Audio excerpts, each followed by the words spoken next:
प्रणाम प्रणाम sense. Sense. प्रणाम प्रणाम प्रणाम। नमस्ते सेंसे, शुरू करें? शुरू करें। हाँ, ओके प्रणाम। पेज नंबर 313, श्लोक संख्या 32। फिर सुमंत्र ने भी उतरकर उत्तम घोड़ों को खोल दिया और वृक्ष की जड़ पर बैठे हुए श्री रामचंद्र जी के पास जाकर वे हाथ जोड़कर खड़े हो गए। एक मिनट से श्लोक संख्या एक बार श्लोक संख्या 29 से पढ़ रहे हैं, थोड़ा याद आ जाएगा। जिनका जल देवताओं, मनुष्यों, गंधर्वों, सर्पों, पशुओं तथा पक्षियों के लिए भी समादरणीय है, उन कल्याण स्वरूपा सरिताओं में श्रेष्ठ गंगा जी का भी मुझे यहाँ से दर्शन होता रहेगा। तब लक्ष्मण और सबके लिए गंगा जो है, गंगा इम्पोर्टेंट है कि नहीं? बिना गंगा से किसी का भी लेकिन वैल्यू नहीं रहता है। हाँ सिंसे, थैंक यू सिंसे। श्लोक संख्या 30। तब लक्ष्मण और सुमंत्र भी श्री रामचंद्र जी से बहुत अच्छा कहकर अश्वों द्वारा उस इंगुदी वृक्ष के समीप गए। उस रमणीय वृक्ष के पास पहुंचकर इक्ष्वाकु नंदन श्री राम अपनी पत्नी सीता और भाई लक्ष्मण के साथ रथ से उतर गए। फिर सुमंत्र ने भी उतरकर उत्तम घोड़ों को खोल दिया और वृक्ष की जड़ पर बैठे हुए श्री रामचंद्र जी के पास जाकर वे हाथ जोड़कर खड़े हो गए। श्रृंगवेरपुर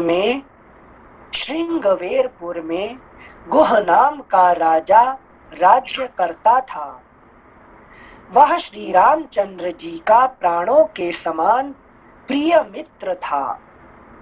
उसका जन्म निषाद कुल में हुआ था। वह शारीरिक शक्ति और सैनिक शक्ति की दृष्टि से भी बलवान था तथा वहां के निषादों का सुविख्यात राजा था। सिंसे, श्रृंगवेरपुर में गुह नाम का राजा, इन नामों के पीछे कुछ है क्या फिलोसॉफिकल मीनिंग? और तो इसमें सारे श्लोक में सारे शब्द में फिलोसॉफिकल मीनिंग ही है। अच्छा, ऐसा कोई मीनिंग, मगर इसको एक एक कर सीखते जाएंगे तो काफी लंबा टाइम लग जाएगा। अच्छा। हाँ, इसलिए जब दोबारा तिबारा पढ़ेंगे फिर एक उसका निकलेगा। हर शब्द में फिलोसॉफिकल मीनिंग है, ठीक है ना? सॉरी सिंसे, गलत क्वेश्चन पूछ लिया था इसका।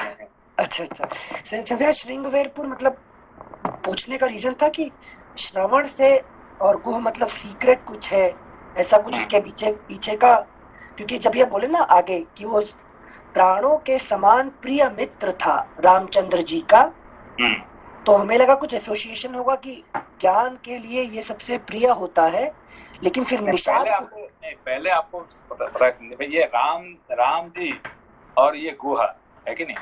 हाँ। ये दोनों का तो पूरा आकाश पाताल का फर्क है। अब मित्रता कैसे हो गया? हाँ, है कि नहीं? कोई कनेक्शन नहीं मिलता सिंसे, कनेक्शन नहीं, तो तभी कहते प्राण जैसे मित्रता है, जिगरी दोस्त कहते हैं, है कि नहीं? इतने अच्छे कैसे दोस्त हो गए, है कि नहीं? हाँ। तो वहाँ पे फिर आपको पता करना पड़ेगा ये कौन है, वह कौन है, राम जी के साथ क्या उसका संपर्क था, लेकिन कैसे उसका दोस्त बन गया।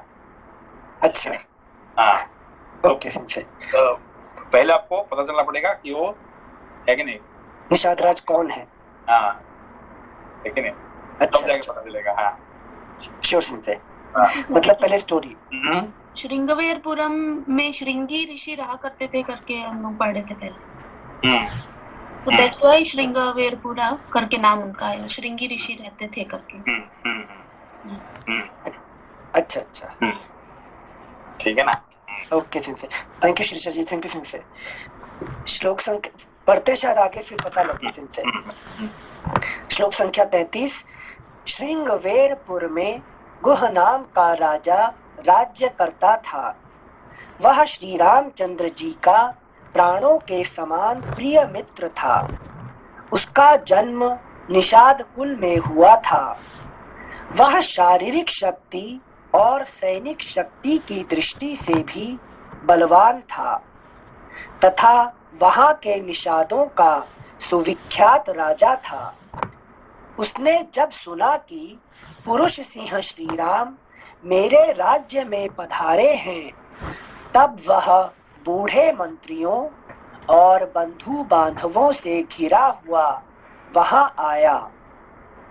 निषाद राज को दूर से आया हुआ देख श्री रामचंद्र जी लक्ष्मण के साथ आगे बढ़कर उससे मिले। श्री रामचंद्र जी को वल्कल आदि धारण किए देख गुह को बड़ा दुख हुआ। उसने श्री रघुनाथ जी को हृदय से लगाकर कहा, श्री राम, आपके लिए जैसे अयोध्या का राज्य है उसी प्रकार यह राज्य भी है। बताइए मैं आपकी क्या सेवा करूं? महाबाहो, आप जैसा प्रिय अतिथि किसको सुलभ होगा? फिर भांति भांति का उत्तम अन्न लेकर वह सेवा में उपस्थित हुआ। उसने शीघ्र ही अर्घ्य निवेदन किया और इस प्रकार कहा, महाबाहो, आपका स्वागत है। यह सारी भूमि जो मेरे अधिकार में है आपकी ही है। हम आपके सेवक हैं और आप हमारे स्वामी। आज से आप ही हमारे इस राज्य का भली भांति शासन करें। यह भक्ष्य अन्न आदि, भोज्य खीर आदि, पेय पानक रस आदि तथा लेह चटनी आदि आपकी सेवा में उपस्थित है। इसे स्वीकार करें। ये समझ में आया आपको? चार जिनसे टेस्ट रस है ना, भक्ष्य भोज्य पेय लेह, जिनसे तिक्त वगैरह और जो सप्त, क्या कितने टेस्ट होते हैं? सप्त रस, उनके में से 4 रस यहाँ पर बताए गए हैं। ये रस नहीं है, ये 4 रस नहीं है। अच्छा तो भाई क्या फर्क है सप्त रस और ये में? जी, ये आपने जो गीता का 15 अध्याय में है चतुर्विध, मतलब कि जो 4 तरीका का जो खाने का होता है। एक होता है जो खाने का आइटम को 4 तरीके से विभक्त किया गया है। एक होता है कि आपने बढ़ा था कि भक्ष्य भोज्य लेह अनपेय, तो कि जो जैसे कि लेह मतलब कि कुछ को चाट के खाते हैं, चटनी जैसा हुआ। तो ये खाने का पदार्थ जो है ना वो 4 प्रकार के होता है। समझ में आई बात? अच्छा, खाने का पदार्थ, इसमें रस अलग है और खाने का पदार्थ अलग है। अच्छा, द ग्रॉस फॉर्म में कैसे खाएंगे, उसे ग्रहण कैसे करते हैं? नहीं, आप दुनिया में जितने खाने का पदार्थ होता है, खाने का वस्तु होता है, अभी इसको 4 तरफ के डिवाइड किया जाता है कि नहीं? अच्छा, ये 4 यहाँ पे वर्णन करते हैं, लेकिन दोबारा पढ़िए उसको। श्लोक संख्या 37, 38, 39। फिर भांति भांति का उत्तम अन्न लेकर वह सेवा में उपस्थित हुआ। क्या है? भांति भांति का उत्तम अन्न लेके, है कि नहीं? हाँ। उत्तम अन्न में क्या क्या विभक्त है? अच्छा, उसने शीघ्र ही अर्घ्य निवेदन किया और इस प्रकार कहा, महाबाहो, आपका स्वागत है।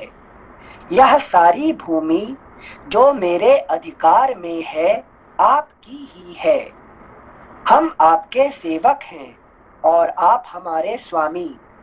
आज से आप ही हमारे इस राज्य का भली भांति शासन करें। यह भक्ष्य, अभी देखिए ये जो इनका जो दोस्ती है, किसका दोस्ती है? गो और राम जी का। राम, दोस्ती कौन करवाया था? लपा जी कौन कराया था दोस्ती? गुहा और राम का।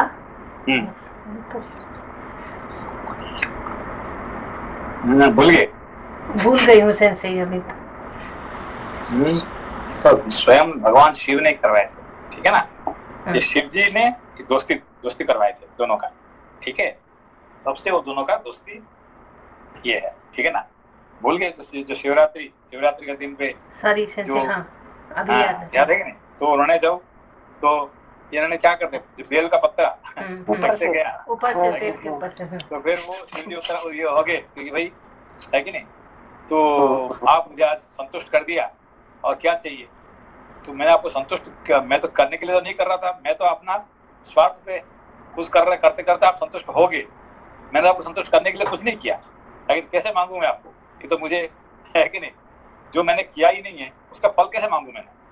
मगर ये तो आपकी दया है कि आपने मुझे कह रहे हैं कि आप संतुष्ट हो गए, तो ठीक है, जो संतुष्ट हो गए तो जो आपका मर्जी दे दीजिए है कि नहीं। क्या मांगा, जो मन करे, क्योंकि मैंने तो कुछ किया ही नहीं ना, तो आप खुश हो गए मेरे प्रति किसी भी कारण से, तो ठीक है, आप जो अच्छा लगता है आप दे दीजिए, है कि नहीं, है कि नहीं। तब उन्होंने कहते ठीक है, तुम्हारा राम जी के साथ दोस्ती हो जाएगा, तुम्हारा ये हो जाएगा, वो हो जाएगा, है कि नहीं। ये जो है भगवान शिव जी का दया है, ठीक है ना। हाँ सेंसे, याद आया सेंसे वो चित्रण हो गया। छुप के बैठा था पेड़ के पत्ते के पीछे शिवरात्रि के दिन और लिंग नीचे था। हाँ सेंसे, थैंक यू सेंसे।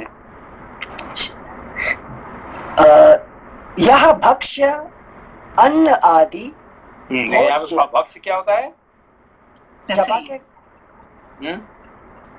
हाँ भैया, सर सेंसे ये वो शिव पुराण में जो कहानी आती है वही है। हाँ बस वही है। हाँ अच्छा।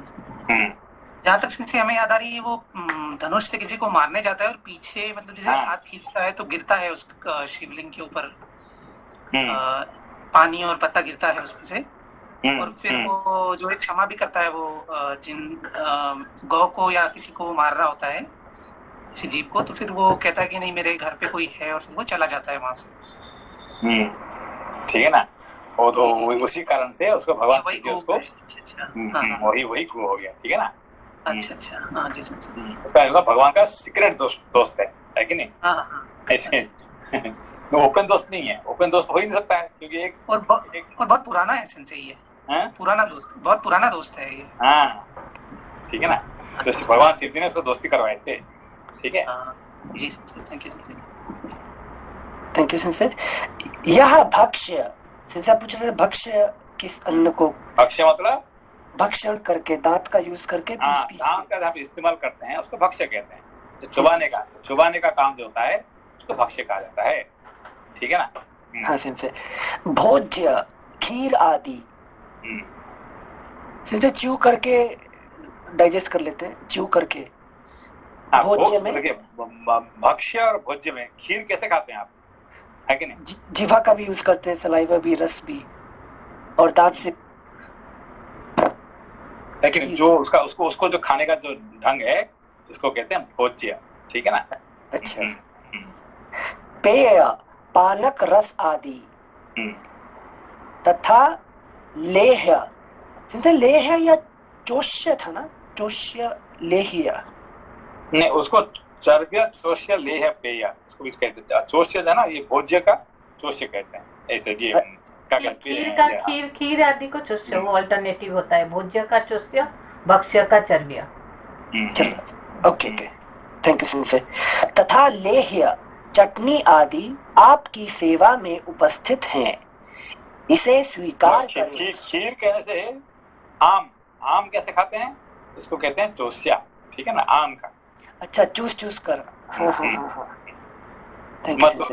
आप थोड़ा चबाते हैं, थोड़ा उसको ये करते हैं, जो आम को खाने का ढंग का चोष्य कहते हैं, ठीक है ना। ओके सिंसे, थैंक यू सिंसे। आपकी सेवा में उपस्थित हैं, इसे स्वीकार करें। ये उत्तमोत्तम शैयाएं हैं तथा आपके घोड़ों के खाने के लिए चने और घास आदि भी प्रस्तुत हैं।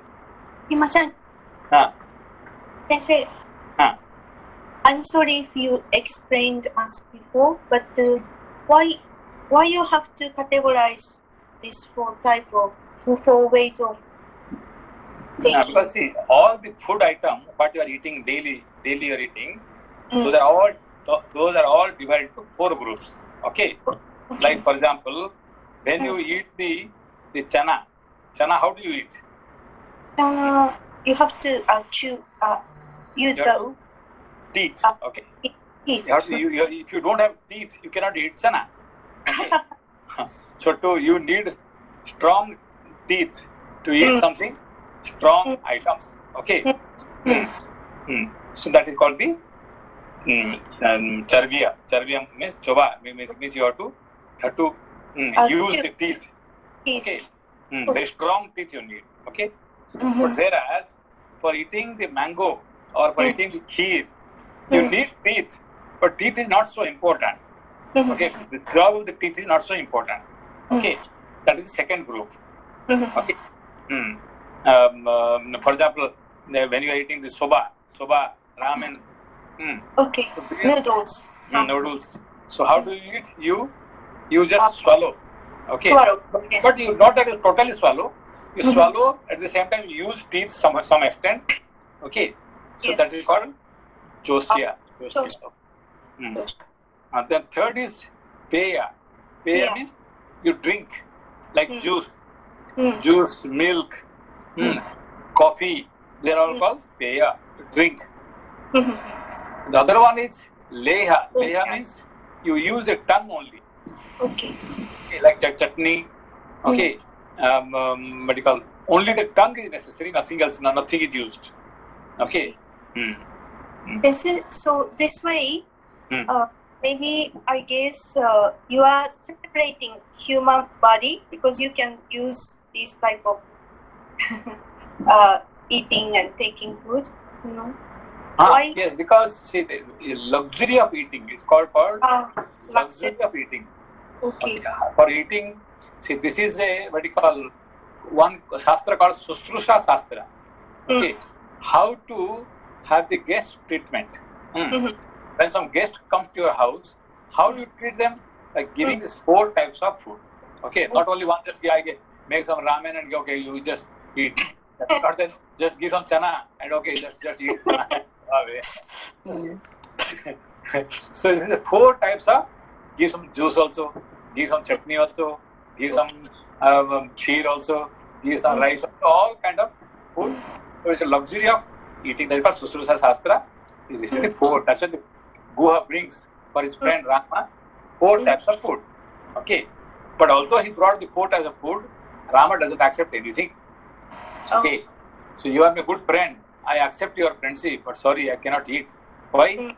Because I have become like a vanaprasthi. Okay. So I cannot eat anything given by some people.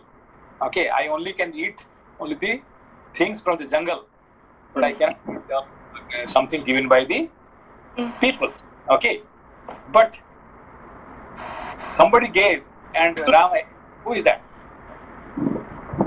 Somebody. Sabri. Okay. Here Sabri made a pratigya that I will feed him. Okay. Everybody failed. Guha's best friend failed. Okay. But, okay, let me see how he's not going to eat. Okay. That is a very, very interesting part of the Ramayana. Everybody failed, but Sabri win. Okay. Anil, समझ में आया? Yes, Sensei. Sensei, I was connecting with same as whatever you said as Adi Grantha. Same chit Mahabharata mein Bhishma is doing with Krishna. Nobody could. Particularly, okay, Ram said that I am not going to eat anybody. Let it give. I am not going to eat. I will meet everybody, but I will not eat if given by some people. That's why she is sitting down there. Okay, let me see how this is not going to eat. And so why Bhakta can challenge even God come as incarnation? That's why Lakshmana says, don't eat. You have better promise. Okay, don't eat. But Rama goes on eating. Okay. So Ajit has forgotten. Lakshmana reminds him, please don't eat. But he goes on eating. Okay. Okay, thank you, Sensei. I thought Ramaji didn't eat because the fruit was half eaten. No. That is because it's because of the promise of Sabri that I will make him eat. Okay, like Bhishma made, I will make him hold the weapon. So this sometimes the bhakta wins. Okay, God defeat. Okay. Okay, so it's a beautiful part of Leela. Yeah. Thank But you. that is really because he has not eaten any food from anybody, even his best friend Goa. Okay, Goa brought everything, but Ram said, sorry, okay, if you have brought, give it to my horse. My horse will eat. Why? Horse belongs to my father. My father lost his horse. So give best of the food to my horse. Because it belongs to, they will go back to my father. So they have to eat properly. But sorry, I cannot eat. Okay. Okay, thank you, Sensei. Okay. Sensei, when we say 56 भोग offer करते हैं तो वो भी ये this out of these 4 categories ना, 4 type के all 56 भोग, these are all, they are also belongs to this 4 category. Okay. All the food items, luxury of the food belongs to this 4 category. Thank you sensei. एक minute. यह भक्ष्य अन्न आदि, भोज्य खीर आदि, पेय पानक रस आदि तथा लेह्य चटनी आदि आपकी सेवा में उपस्थित हैं। इसे स्वीकार करें। ये उत्तमोत्तम शैयाएं हैं तथा आपके घोड़ों के खाने के लिए चने और घास आदि भी प्रस्तुत हैं। ये सब सामग्री ग्रहण करें। आउट ऑफ द लास्ट, सभी में लास्ट में जो दिए कि आपको घोड़े के लिए हम चने और ये लेके आए, घास लेके आए, हाँ वो दोनों हम जरूर एक्सेप्ट करेंगे, लेकिन बाकी सब नॉट एक्सेप्टेड है कि नहीं। सिंसे जब शिव जी प्रसन्न हुए थे और वरदान दिए थे कि राम से मिलेंगे, तब भी गुह के मन में इच्छा थी कि वो कुछ करें, कुछ अर्पित करें, तब कुछ मिले। और अभी भी इच्छा रूप में तो वो 56 भोग दे रहे हैं, सब कुछ ऑफर कर रहे हैं, लेकिन भगवान रिसीव नहीं कर रहे हैं, तो वो उसका डिजायर तो फुलफिल नहीं हुआ ना। नहीं, इसका तो है, कंटिन्यूअस प्रोग्रेस है कि नहीं। अच्छा, आप उसको sure sensei, thank you sensei. श्लोक संख्या 40। हमें लगा भगवान इतना करीब आकर भी उनको नहीं। देखिए, राम अवतार में इनका लिमिटेशन बहुत था, है कि नहीं। बहुत लिमिटेशन होने के कारण से वो कुछ नहीं कर पाते थे, जो कि उन्होंने कृष्ण अवतार में सबको पूरा करते हैं, ठीक है ना। तो ये जो राम अवतार में because of limitation he could not है कि नहीं do anything, but everything he is fulfilled in the Krishna अवतार। Thank you sir, thank you. श्लोक संख्या 40। गुह के ऐसा कहने पर श्री रामचंद्र जी ने उसे इस प्रकार उत्तर दिया, सखे, तुम्हारे यहाँ तक पैदल आने और स्नेह दिखाने से ही हमारा सदा के लिए भली भांति पूजन स्वागत सत्कार हो गया। तुमसे मिलकर हमें बड़ी प्रसन्नता हुई है। Next page 314।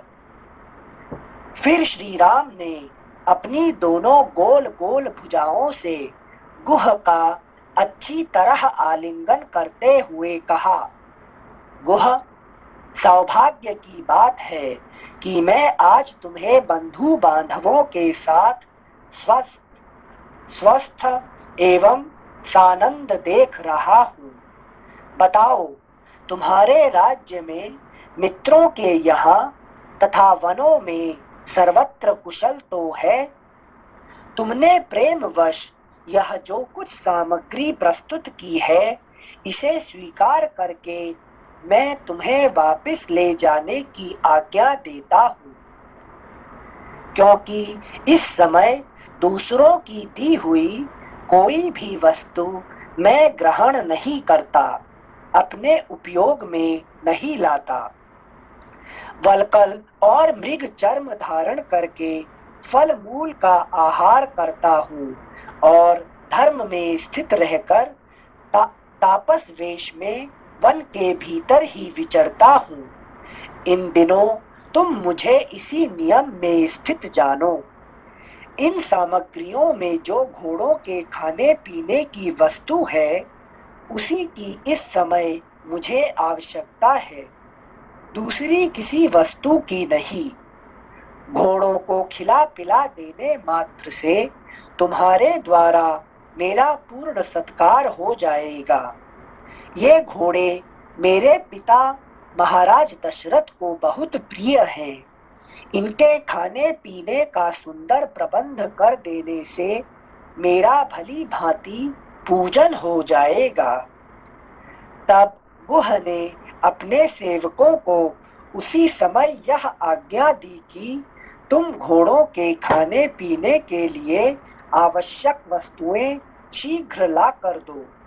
तत्पश्चात वल्कल का उत्तरीय वस्त्र धारण करने वाले श्री राम ने सायंकाल की संध्योपासना करके भोजन के नाम पर स्वयं लक्ष्मण का लाया हुआ केवल जल मात्र पी लिया। फिर पत्नी सहित श्री राम भूमि पर ही तृण की शैया बिछाकर सोए। उस समय लक्ष्मण उनके दोनों चरणों को धो पोंछ कर वहां से कुछ दूर पर हट आए और एक वृक्ष का सहारा लेकर बैठ गए। गुह भी सावधानी के साथ धनुष धारण करके सुमंत्र के साथ बैठकर सुमित्रा कुमार लक्ष्मण से बातचीत करता हुआ श्री राम की रक्षा के लिए रात भर जागता रहा। इस प्रकार सोए हुए यशस्वी मनस्वी दशरथ नंदन महात्मा श्री राम की, जिन्होंने कभी दुख नहीं देखा था तथा जो सुख भोगने के ही योग्य थे, वह रात उस समय नींद न आने के कारण बहुत देर के बाद व्यतीत हुई। श्लोक संख्या 51 एक बार फिर से पढ़ रहे हैं। इस प्रकार सोए हुए यशस्वी मनस्वी दशरथ नंदन महात्मा श्री राम की, जिन्होंने कभी दुख नहीं देखा था तथा जो सुख भोगने के ही योग्य थे, वह रात उस समय नींद न आने के कारण बहुत देर के बाद व्यतीत हुई। इस प्रकार श्री वाल्मीकि निर्मित आर्ष रामायण आदि काव्य के अयोध्या कांड में 50वां सर्ग पूरा हुआ। 51 सर्गः निषाद राजगुह के समक्ष लक्ष्मण का विलाप। लक्ष्मण को अपने भाई के लिए स्वाभाविक अनुराग से जागते देख निषाद राजगुह को बड़ा संताप हुआ। उसने रघुकुल नंदन लक्ष्मण से कहा, तात राजकुमार, तुम्हारे लिए यह आराम देने वाली शैया तैयार है। इस पर सुख पूर्वक सोकर भली भांति विश्राम कर लो। यह मैं, सेवक तथा इसके साथ के सब लोग वनवासी होने के कारण सब प्रकार के क्लेश सहन करने के योग्य हैं, क्योंकि हम सबको कष्ट सहने का अभ्यास है, परंतु तुम सुख में ही पले हो, अतः उसी के योग्य हो, इसलिए सो जाओ। हम सब लोग श्री रामचंद्र जी की रक्षा के लिए रात भर जागते रहेंगे। Next page 315। मैं सत्य की ही शपथ खाकर तुमसे सत्य कहता हूँ कि इस भूतल पर मुझे श्री राम से बढ़कर प्रिय दूसरा कोई नहीं है। इन श्री रघुनाथ जी के प्रसाद से ही मैं इस लोक में महान यश विपुल धर्म लाभ तथा प्रचुर अर्थ एवं भोग्य वस्तु पाने की आशा करता हूँ। अतः मैं अपने बंधु बांधवों के साथ हाथ में धनुष लेकर सीता सहित सोए हुए प्रिय सखा श्री राम की सब प्रकार से रक्षा करूंगा। इस वन में सदा विचरते रहने के कारण मुझसे यहाँ की कोई बात छिपी नहीं है।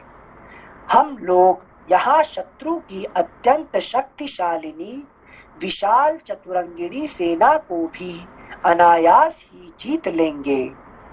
यह सुनकर लक्ष्मण ने कहा, निष्पाप निषादराज, तुम धर्म पर ही दृष्टि रखते हुए हमारी रक्षा करते हो, इसलिए इस स्थान पर हम सब लोगों के लिए कोई भय नहीं है। फिर भी जब महाराज दशरथ के ज्येष्ठ पुत्र सीता के साथ भूमि पर शयन कर रहे हैं, तब मेरे लिए उत्तम शैया पर सोकर नींद लेना, जीवन धारण के लिए स्वादिष्ट अन्न खाना अथवा दूसरे दूसरे सुखों को भोगना कैसे संभव हो सकता है। देखो उन्होंने क्या कहे, इन्होंने कहे, कौन, गुहा ने, कि राम जी का प्रतिज्ञा कर चुके हैं, वो नहीं खाएंगे, तुम तो खा लो, है कि नहीं, तुम तो बेड पे सो जाओ, तुम तो है कि नहीं, ये कैसे संभव है कि नहीं, जो राम जी नहीं खा रहे हैं तो मैं कैसे खा सकता हूँ, ठीक है ना। हाँ संजय, मतलब वैराग्य हमेशा विवेक का अनुसरण करता ही करता है। अच्छा, ओके, थैंक यू संजय। श्लोक संख्या 10। देखो, हाँ भैया, सिंस ये 3 नंबर में लिखा है,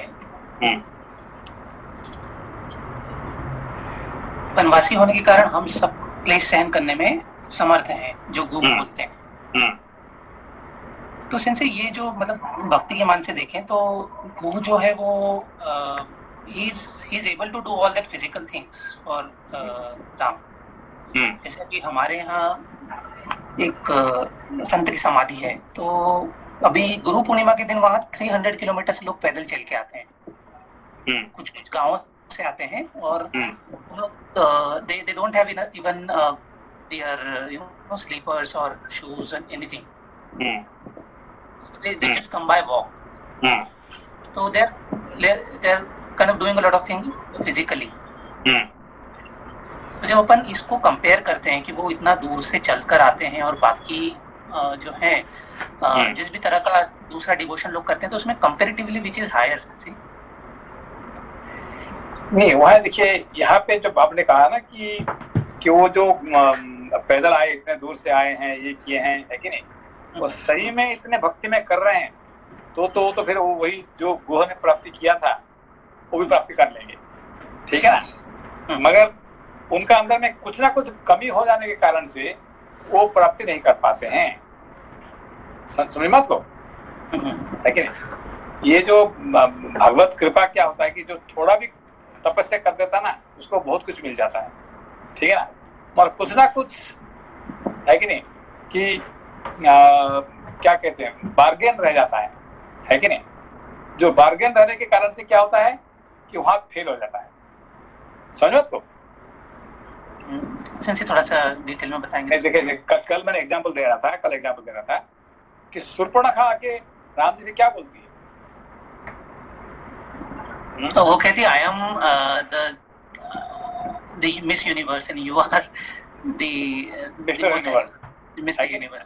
तो हम दोनों का एकत्र होना जरूरी है कि नहीं। तो वहां पे उन्होंने, है कि नहीं, मैं I want to be with you, मैं आपका साथ में रहना, तो फिर तो, है कि नहीं, चलो इस दिन में नहीं होने पर भी अगला दिन तो रानी बन सकती थी ना, है कि नहीं, तो कुछ भी बन सकती थी। मगर उनका क्या होगा, बार्गेन रह गया। क्या बार्गेन है कि देखो भाई, you are great but I am also not small, मैं भी कोई कम नहीं हूँ, है कि नहीं। तो वहां पे क्या हो गया, वो फेल हो गई वहां पे, है कि नहीं। तो मिला तो जरूर, मगर बहुत कम मिल गया, है कि नहीं। समझ रहे कि भाई देखो, भगवान कौन है और तुम कौन हो, है कि नहीं। और तुम क्या कहना चाहते हैं कि भगवान देखो, आप तो महान है, मैं भी कोई कम नहीं हूँ, मैं भी, है कि, बहुत महान हूँ, तो इसीलिए आपके साथ मैं जोड़ूंगा, तो चलो हमको बोले, है कि नहीं। वो क्या कहते हैं, बिजनेस मैन होता है। देखो, you are businessman, I am also businessman, है कि नहीं। तुम भी पैसावान होने से मैं भी पैसावान होला हूँ, है कि नहीं। तो हम चलो जोड़ के कुछ बिजनेस करते हैं, है कि नहीं। तो वो बार्गेन नहीं चलता है कि नहीं। तो आखिरी में देखो, इन लोगों ने 300 किलोमीटर से, क्या है, कितने किलोमीटर, 300 किलोमीटर, 300 किलोमीटर, है कि नहीं। तो वो सीधा कहें कि भाई हम लोग जो, हम तो आपके लिए, है कि नहीं, कुछ भी करने तैयार। 300 किलोमीटर क्या है, कुछ भी नहीं हमने, है कि नहीं, आपके लिए हम तो ये कह लेंगे तो उनका तो कुछ भी मिल जाएगा। मगर उन्होंने क्या करा आखिरी में, देखो भाई भगवान, हम 300 किलोमीटर बिना पैर से, बिना जूते से हम इतने धूप में हम आगे, है कि नहीं? जो वहाँ पे कबड्डी में करते हैं ना, जो श्रावण महीने में जाते हैं ऋषिकेश में, वहाँ जाते हैं, इतने किलोमीटर चलते हैं, तो वहाँ पे क्या करते हैं, वो लोगों को कहना शुरू करते, देखो भाई हम कितने किलोमीटर चले, हमने तो 50 किलोमीटर जो है ना, इतने गर्मी में, इतने इसमें, ये ऐसे ऐसे ऐसे चले, तो हमको यहाँ मिलना चाहिए, हमको खाना मिलना चाहिए, मुझे हमको ये मिलना चाहिए, इतना सम्मान मिलना चाहिए, बस वहीं पे मिल जाता है और कहानी खत्म हुई पे, है कि नहीं? समझ उसको? जी सर जी। डोंट बार्गेन, है कि नहीं? तो कुछ ना कुछ बार्गेन करने से वहां पे फेल हो जाता है कि नहीं? क्या कहना चाहिए, अरे भगवान आपने शरीर दिया, पैर दिया, ये दिया, आपके लिए 300 किलोमीटर क्या है, जिंदगी भर हम चलने का तैयार है कि नहीं? हमने क्या कुछ नहीं किया हमने, मगर वो सबको कहना, देखो भाई 300 किलोमीटर हम चल के आए बिना जूते से, बिना ऐसे ऐसे ऐसे ऐसे ऐसे ऐसे कह दिया, तो लोग मान लिए, मगर भगवान नहीं माने, है कि नहीं? जी सेंसे जी, समझे सेंसे, थैंक यू। नमस्ते सेंसे। नमस्ते। सेंसे, जो लोग राम जी के साथ आए थे वो लोगों ने बोले कि हम लोग 300 किलोमीटर चल के आए थे, इसलिए अभी ये मनीष जी कहे थे कि कोई एक समाधि है, गुरु पूर्णिमा का दिन पे 300 किलोमीटर चल के पैदल आते हैं, वो समाधि को अटेंड करने के, कोई पूजा है वो अटेंड करने के लिए आते हैं, ठीक है ना? अच्छा। तो ऋषिकेश का ऊपर में, बहुत ऊपर में नीलकंठ महादेव रहते हैं, है कि नीलकंठ महादेव रहते हैं, तो उनको गंगा जल चढ़ाने के लिए लोग क्या करते हैं, बहुत ऊपर पहाड़ हिमालय के ऊपर चढ़ के पानी, गंगा जी का पानी लेके, बिना जूता से, बिना इससे, है कि नहीं, भीगा हुआ कपड़े से इतने दूर जाके वो क्या करते हैं, जल चढ़ाते हैं, तो उनका, है कि नहीं? मगर वो उनको क्या होता है कि वो भक्ति से सही में करते हैं तो उनको सब कुछ मिल जाता था, मगर उन्होंने क्या, लोगों को कह देते हैं, देखो भाई हम इतने दूर से आए हैं, इतने पैदल आए, इतने किए कि हमको इतने मिलना चाहिए, ये मिलना चाहिए, तो फिर क्या हो गया, वो कुछ नहीं मिलता है उनको, है कि नहीं? कवड़ वाली मेहनत, हाँ कवड़ वाली, हाँ बस जो मेहनत किया था वो पूरा गया और गया वहां से, है कि नहीं? समझ गया। Thank you sensei. नहीं, वहाँ पे हम एक शिव मंदिर जा रहे थे, ज्योतिर्लिंग, तो हमने हमारे ड्राइवर को कहा कि देखो भाई कल सोमवार है, सोमवार को, और हम सुबह अर्ली मॉर्निंग से हम निकल जाएंगे। तो उसने कहा कि भाई अर्ली मॉर्निंग से मैं नहीं जाता हूँ, है कि नहीं? तो हम तो वहाँ से भाई आराम से, हम घर से 9 बजे निकलेंगे, 10 बजे आप भाई कोई नहीं, कल सोमवार में, तो कितने का सुना नहीं है। मैंने कहा देखो भाई एक बात है कि सोमवार का दिन में आप ज्योतिर्लिंग में सुबह जाके बिना भोजन किए हुए जो मांग लेंगे आपको पूरा हो जाता है कि नहीं? जो भी मांगोगे आपको पूरा हो जाएगा, है कि नहीं? तो कहा था अच्छा जो भी मांगे पूरा हो जाएगा। तो मैंने कहा जरूर मांगो। तो फिर अभी तो मैं दूसरे का गाड़ी ड्राइव करता हूँ, मैं ड्राइवर बन के बैठा हूँ, मैं अपना गाड़ी मांग लूँ, है कि नहीं? तो कहा जरूर दे देंगे भगवान, मैं गारंटी देता हूँ। तो वो क्या करता है, सुबह निकल पड़ा। हम लोग बहुत सुबह निकले, गए वहाँ पे, है कि नहीं? और लंबा लाइन था, वहाँ करीब 1 घंटे खड़े हुए हैं, फिर गए वहाँ पे। तो जाते जाते हमको कहता था देखो आज मैं भगवान शिव जी से मांगूंगा कि मुझे अपना गाड़ी दे दीजिए और एयर कंडीशन गाड़ी होना चाहिए, ऐसा होना चाहिए, तैसा होना चाहिए, सब मिलेगा आपको, चलो। तो दोनों गए और जब वहाँ पहुँचता है तो क्या बोलता मालूम है? अरे भाई मेरा पेट में ना इतने चूहे दौड़ते हैं कि मुझे कुछ नहीं खाया, कल रात से भी नहीं खाया, आज भी नहीं खाया, लेकिन कभी मैं जाके मुझे कहीं खाना ब्रेकफास्ट करूँ यहाँ पे। मैंने कहा यार तुमने गड़बड़ कर दी यहाँ पे, है कि क्या? यहाँ तो पहुंचा, थोड़ी देर वेट करके तुमने भगवान को पहले गाड़ी का मांग लेते थे, फिर तुम है कि ब्रेकफास्ट की बात करते थे। अच्छा हो गया, आज तो आपको अच्छा ब्रेकफास्ट मिल ही जाएगा, है कि नहीं? मगर गाड़ी नहीं मिलने वाला है कि नहीं?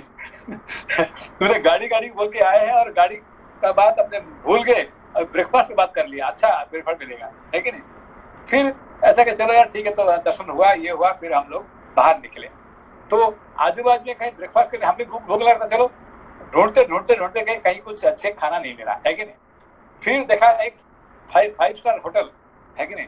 वहाँ तो मैंने कहा चलो वहाँ जाते हैं। वहाँ गए, हाँ तुम भी आ जाओ, बैठ जाओ। आज उसको क्या 5 स्टार होटल में सबसे अच्छा, जिंदगी में सबसे अच्छा ब्रेकफास्ट मिल गया उसको, है कि नहीं? नहीं मिला। उसने कहता कि भाई जिंदगी में कभी मैं 5 स्टार होटल में इतना अच्छा ब्रेकफास्ट कभी नहीं खाता, बुफे ब्रेकफास्ट, है कि नहीं? मैं कहा शिव जी का दया आएगी, लेकिन खा लो। तुमसे पुण्य इतना ही किया था कि ब्रेकफास्ट मिले। वही है कि नहीं? ये सच्ची घटना है कि हमने जिंदगी में देखा उसका। उनसे कुंभकर्ण का इंद्रासन याद आ गया। बस बस बस, ये कुंभकर्ण का इंद्रासन हो गया इसको। हाँ। नहीं, सही है। ठीक पहुंचने से पहले वो कहता कि मुझे इतने भूख लग रहे हैं मुझे, है कि नहीं भाई, हाँ। गावे अभी जल्दी दर्शन करके सीधा चलते हैं, हम क्या करते हैं, ब्रेकफास्ट करते हैं, है कि नहीं। हाँ। तो मैंने कहा अच्छा हो गया आपका। इनके सिलसिले श्लोक संख्या 10।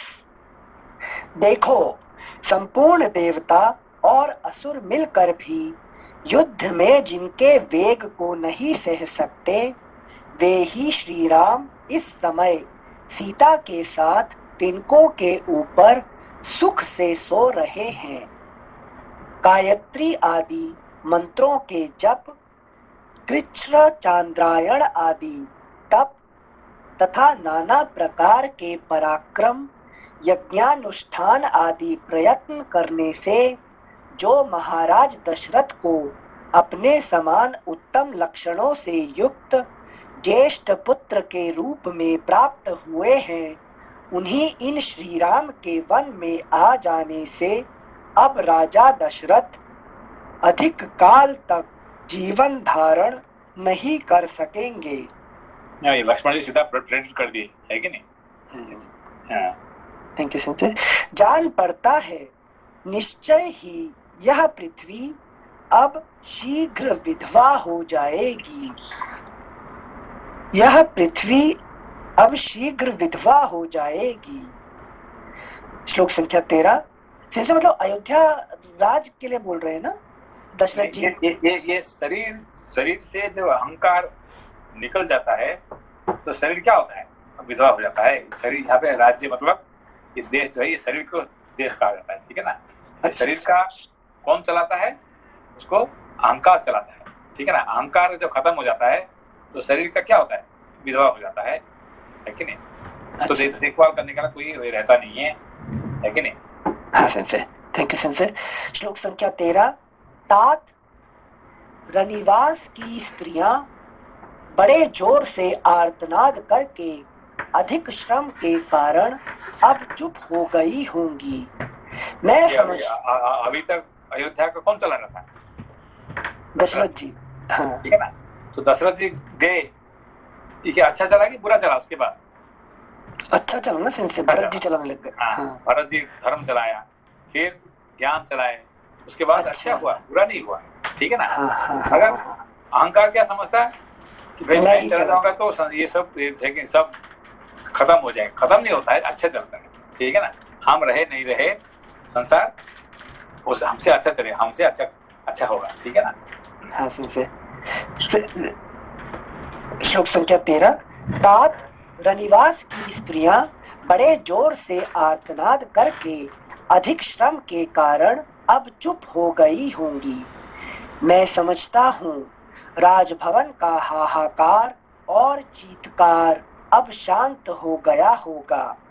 महारानी कौसल्या, राजा दशरथ तथा मेरी माता सुमित्रा, ये सब लोग आज की रात तक जीवित रहेंगे या नहीं, यह मैं नहीं कह सकता।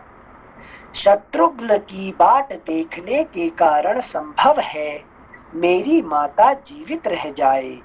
क्योंकि एक बेटा को खोने के बाद दूसरा बेटा आ जाएगा, वो वेट सुमित्रा तो वेट करती रही, है कि नहीं। लक्ष्मण गए तो ये तो आ जाएगा ना, तो उनका तो कोई फर्क नहीं पड़ा, है कि नहीं। वो तो फिर भाई के शत्रुघ्न मिल गया तो फिर सुमित्रा तो जिंदा रह जाएगी, है कि नहीं। मगर कौशल्या का क्या होगा, है कि नहीं। हाँ। एक मिनट सेंसे, यहाँ यूजुअली लक्ष्मण वैराग्य का प्रतीक है, तो वो ऐसे कि किसके सामने भी देखोगे तो ऐसे विलाप करते नहीं कि आतुर होते नहीं है। तो बट यहाँ निषाद राज गुह के साथ पूरा रात बैठ के सारे अपना जो मन में जो दुख है वो सुना के कर रहे हैं। तो निषाद राज गुह का क्या स्पेशलिटी है कि जो लक्ष्मण उनके सामने ये सारे बात कर रहे हैं, मतलब इसका कुछ मीनिंग है क्या? लक्ष्मण बेसिकली कौन है? शेषनाग। शेषनाग कौन है? कौन है मतलब ये भी एक शिव जी का एक अंशा अवतार है, ठीक है ना। हाँ। ये शेषनाग कौन है? शिव जी का अंशा अवतार शेषनाग है। तो शिव जी उनको दिए थे, वर दिए थे, तो फिर वो उनसे लेकिन वो भी आके उनसे बात करेंगे नहीं करेंगे। तो मतलब कि गुहा हैड सम क्वालिफिकेशन फॉर वही है ना, क्योंकि उन्होंने सर्वस्व समर्पण कर दिया, उनका कोई अहंकार नहीं है, कभी उन्होंने ये नहीं किया, क्या कहते हैं जो भी कहा था कि जो भी किए हैं उनको कभी उन्होंने ये नहीं किया कि मैं इतने किया ही है कि नहीं, देखो राम जी मेरा दोस्त है कि नहीं, इसीलिए मैं ये नहीं, वो कहते हैं कि आप आपका ये सब आपका है, अपना राज्य को दे दिया, क्या कहा कि भगवान राम ये सब आपका ही है, आप यहाँ पर राजा बन जाइए और हम यहाँ आपका सेवक बन जाएंगे, है कि नहीं। सेवक भाव से पहले से ही वो है, अभी नहीं है, पहले से ही है, और ये चीज भगवान शिव जी उसको जानते थे, ठीक है ना। तो मगर शिव बन के आएंगे तो उससे बात हो पाएगा, भगवान शिव जी आएंगे तो वो क्या बात कर सकता है ऐसे, लक्ष्मण नहीं कर सकते हैं। नहीं लक्ष्मण नहीं, गुहा के साथ नहीं कर भगवान सकते, शिव जी आके बैठेंगे, गुहा बात कर सकता है क्यों? नहीं कर सकता है, मगर लक्ष्मण बन के आएंगे तो उससे बात कर सकता है कि नहीं, बड़े प्यार से बात कर सकता है, ठीक है ना। Thank you sensor. श्लोक संख्या 15। शत्रुघ्न की बाट देखने के कारण संभव है मेरी माता जीवित रह जाए, परंतु यदि वीर जननी कौसल्या श्री राम के विरह में नष्ट हो जाएंगी तो यह हम लोगों के लिए बड़े दुख की बात होगी, जिसमें श्री राम के अनुरागी मनुष्य भरे हुए हैं तथा जो सदा सुख का दर्शन रूप प्रिय वस्तु की प्राप्ति कराने वाली रही है, वह अयोध्यापुरी राजा दशरथ के निधन जनित दुख से युक्त होकर नष्ट हो जाएगी। अपने ज्येष्ठ पुत्र महात्मा श्री राम को न देखने पर महामना राजा दशरथ के प्राण उनके शरीर में कैसे टिक रह सकेंगे। महाराज के नष्ट होने पर देवी कौसल्या भी नष्ट हो जाएंगी, तदनंतर मेरी माता सुमित्रा भी नष्ट हुए बिना नहीं रहेंगी। महाराज की इच्छा थी कि श्री राम को राज्य पर अभिषिक्त करूं, अपने उस मनोरथ को न पाकर श्री राम को राज्य पर स्थापित किए बिना ही हाय मेरा सब कुछ नष्ट हो गया, ऐसा कहते हुए मेरे पिताजी अपने प्राणों का परित्याग कर देंगे। Next page 316। उनकी उस मृत्यु का समय उपस्थित होने पर जो लोग रहेंगे और मेरे मरे हुए पिता रघुकुल शिरोमणि दशरथ का सभी प्रेत कार्यों में संस्कार करेंगे, वे ही सफल मनोरथ और भाग्यशाली हैं। यदि पिताजी जीवित रहे तो रमणीय चबूतरों और चौराहों के सुंदर स्थानों से युक्त पृथक पृथक बने हुए विशाल राजमार्गों से अलंकृत धनिकों की अट्टालिकाओं और देव मंदिरों एवं राजभवनों से संपन्न श्रेष्ठ वारांगनाओं से सुशोभित रथों, घोड़ों और हाथियों के आवागमन से भरी हुई विविध वाद्यों की ध्वनियों से निनादित समस्त कल्याणकारी वस्तुओं से भरपूर हृष्ट पुष्ट मनुष्यों से सेवित पुष्प वाटिकाओं और उद्यानों से विभूषित तथा सामाजिक उत्सवों से सुशोभित हुई मेरे पिता की राजधानी अयोध्यापुरी में जो लोग विचरेंगे वास्तव में वे ही सुखी हैं। क्या मेरे पिता महाराज दशरथ हम लोगों के लौटने तक जीवित रहेंगे? क्या वनवास से लौटकर उन उत्तम व्रतधारी महात्मा का हम फिर दर्शन कर सकेंगे? क्या वनवास की इस अवधि के समाप्त होने पर हम लोग सत्य प्रतिज्ञ श्री राम के साथ कुशल पूर्वक अयोध्यापुरी में प्रवेश कर सकेंगे? इस प्रकार दुख से आर्त होकर विलाप करते हुए महामना राजकुमार लक्ष्मण को वह सारी रात जागते ही बीती।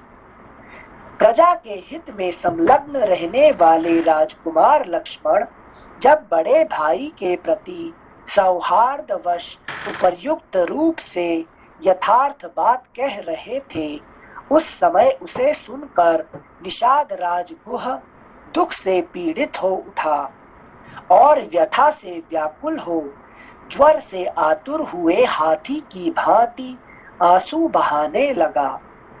इस प्रकार श्री वाल्मीकि निर्मित आर्ष रामायण आदि काव्य के अयोध्या कांड में 51वां सर्ग पूरा हुआ। द्विपंचाशः सर्गः। श्री राम की आज्ञा से गुह का नाव मंगाना। श्री राम का सुमंत्र को समझा बुझाकर अयोध्यापुरी लौट जाने के लिए आज्ञा देना और माता पिता आदि से कहने के लिए संदेश सुनाना। सुमंत्र के वन में ही चलने के लिए आग्रह करने पर श्री राम का उन्हें युक्ति पूर्वक समझाकर लौटने के लिए विवश करना। फिर तीनों का नाव पर बैठना, सीता की गंगा जी से प्रार्थना, नाव से पार उतार कर श्री राम आदि का वत्स देश में पहुंचना और सायंकाल में एक वृक्ष के नीचे रहने के लिए जाना। जब रात बीती और प्रभात हुआ, उस समय विशाल वक्ष वाले महायशस्वी श्री राम ने शुभ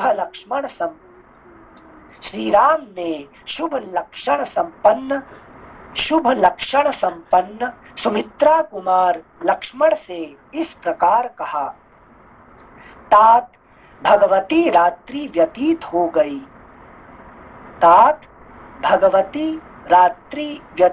गई। अब सूर्योदय का समय आ पहुंचा है। वह अत्यंत काले रंग का पक्षी कोकिल कुहू कुहू बोल रहा है। वन में अव्यक्त शब्द करने वाले मयूरों की केकावाणी भी सुनाई देती है। अतः सौम्य, अब हमें तीव्र गति से बहने वाली समुद्रगामिनी गंगा जी के पार उतरना चाहिए। मित्रों को आनंदित करने वाले सुमित्रा कुमार लक्ष्मण ने, नेक्स्ट पेज 317, लक्ष्मण ने श्री रामचंद्र जी के कथन का अभिप्राय समझकर गुह और सुमंत्र को बुलाकर पार उतरने की व्यवस्था करने के लिए कहा और स्वयं वे भाई के सामने आकर खड़े हो गए। श्री रामचंद्र जी का वचन सुनकर उनका आदेश शिरोधार्य करके निषाद राज ने तुरंत अपने सचिवों को बुलाया और इस प्रकार कहा, तुम घाट पर शीघ्र ही एक ऐसी नाव ले आओ जो मजबूत होने के साथ ही सुगमता पूर्वक खेने योग्य हो। उसमें डांड लगा हुआ हो, कर्णधार बैठा हो तथा वह नाव देखने में सुंदर हो। निषाद राजगुह का वह आदेश सुनकर उसका महान मंत्री गया और एक सुंदर नाव घाट पर पहुंचाकर उसने गुह को इसकी सूचना दी। तब गुह ने हाथ जोड़कर श्री रामचंद्र जी से कहा, देव, यह नौका उपस्थित है, बताइए इस समय आपकी और क्या सेवा करूं। देव कुमार के समान तेजस्वी तथा उत्तम व्रत का पालन करने वाले पुरुष सिंह श्री राम, यह नाव आ गई है, अब आप शीघ्र इस पर आरूढ़ होइए।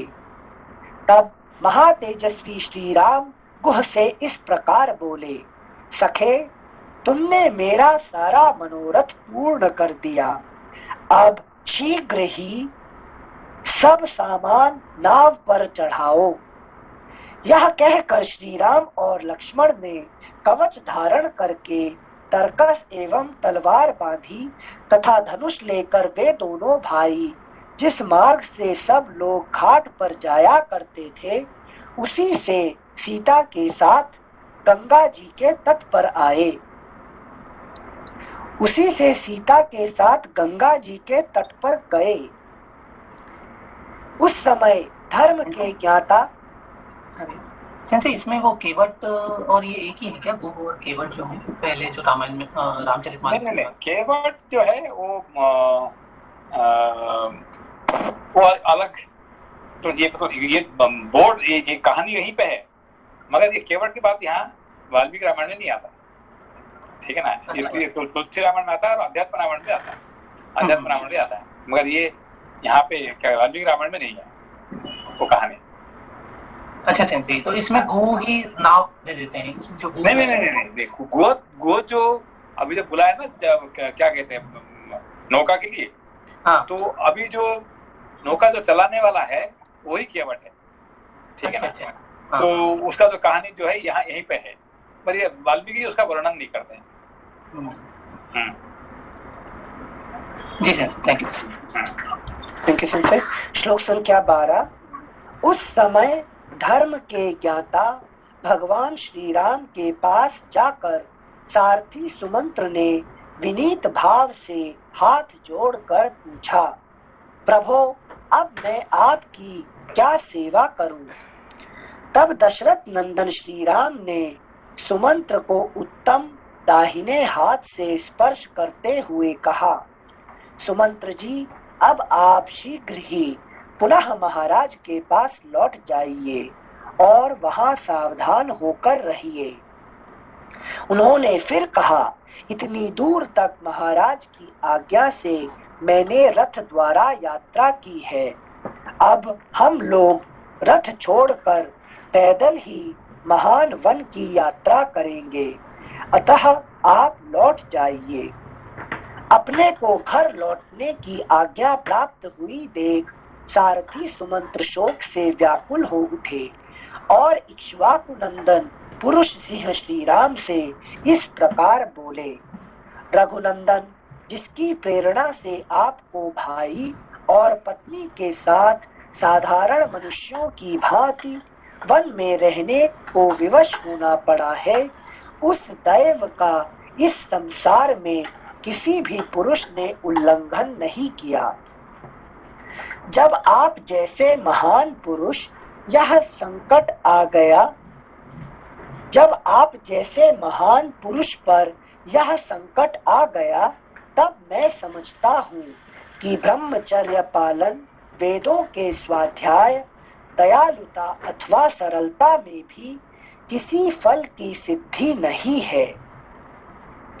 वीर रघुनंदन, इस प्रकार पिता के सत्य की रक्षा के लिए विदेह नंदिनी सीता और भाई लक्ष्मण के साथ वन में निवास करते हुए आप तीनों लोकों पर विजय प्राप्त करने वाले महापुरुष नारायण की भांति उत्कर्ष महान यश प्राप्त करेंगे।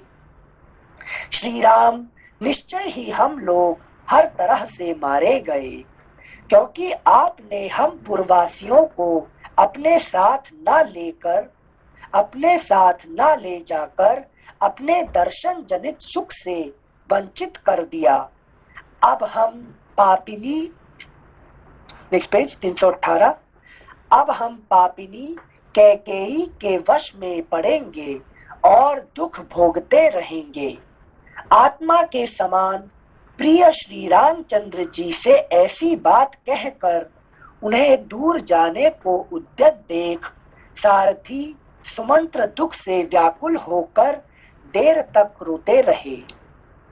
आंसुओं का प्रवाह रुकने पर आचमन करके पवित्र हुए सारथी से श्री रामचंद्र जी ने बारंबार मधुर वाणी में कहा, सुमंत्र जी, मेरी दृष्टि में इक्ष्वाकु वंशियों का हित करने वाले सूरत आपके समान दूसरा कोई नहीं है। ऐसा प्रयत्न करें जिससे महाराज दशरथ को मेरे लिए शोक न हो। पृथ्वीपति महाराज दशरथ एक तो बूढ़े हैं, दूसरे उनका सारा मनोरथ चूर चूर हो गया है, इसलिए उनका हृदय शोक से पीड़ित है। यही कारण है कि मैं आपको उनकी संभाल के लिए कहता हूँ। वे महामनस्वी महाराज कैकेयी का प्रिय करने की इच्छा से आपको जो कुछ जैसी भी आज्ञा दे उसका आप आदर पूर्वक पालन करें, यही मेरा अनुरोध है। राजा लोग इसीलिए राज्य का पालन करते हैं कि किसी भी कार्य में इनके मन की इच्छा पूर्ति में विघ्न न डाला जाए। सुमंत्र जी, जिस किसी भी कार्य में जिस किसी तरह भी महाराज को अप्रिय बात से खिन्न होने का अवसर न आवे तथा वे शोक से दुबले न हो, वह आपको उसी प्रकार करना चाहिए। जिन्होंने कभी दुख नहीं देखा है उन आर्य, जितेंद्रिय और वृद्ध महाराज को मेरी ओर से प्रणाम करके यह बात कहिएगा। हम लोग अयोध्या से निकल गए अथवा इसको बंद करते हैं फिर परसों पर, ठीक है। श्लोक संख्या 28 से पढ़ेंगे। ओके ओके, प्रणाम। कल ट्यूसडे है, फिर परसों पढ़ेंगे।